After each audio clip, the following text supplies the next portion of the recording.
நிறைய இப்போ வந்து கல்ட், நாங்கள் அதை பைபிள் காலேஜில் டீச் பண்ணுறேன். அதில் ஒரு பாடத்தை எடுத்தேன் போன செமஸ்டரில். ஒரு பைபிள் காலேஜில் கல்ட் எப்படி வேத புரட்டு வருகிறது, சொல்ல முடியாத வேத புரட்டுகள்.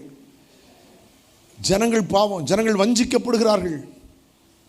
ஒரு பெரிய பரிசுத்தவாட்டியுடைய குடும்பத்தில் பெரிய தியாகி, அவங்கெல்லாம் ஒரு காலத்தில் ஆண்டவருக்காக எது இல்லாமல் இழந்தவர்கள். இன்னைக்கு சொன்ன பார்த்தீங்களா, அந்த விசிலடிக்கிற அந்த கோமா பார்த்துட்டு சொல்கிறாங்க, ஏய் சாமுவேல், என் கண்ணு இப்போ தான்டா திறந்துருக்கு அப்படிங்காக. பெரிய பரிசுத்தவாட்டி. நான் அப்போ தான் நினச்சேன், டாடா இவ்வளவு படித்தவங்க, இவ்வளோ பெரியவங்க, இவ்வளோ ஸ்தாபனத்தில் உபதேசத்தில் இருந்தவங்க இந்த விசிலடிச்சாங்க கூட்டத்தில் சேர்ந்துட்டாங்கன்னா அப்போ எவ்வளோ வஞ்சிக்கிறது. நான் ரொம்ப ஆச்சரியப்பட்டு போனேன். வேத புரட்டுக்கு கவனமாக இருங்க. உங்கள் கையில் பைபிள் இருக்குது, மேன்வல் உங்கள் கையில் இருக்குது.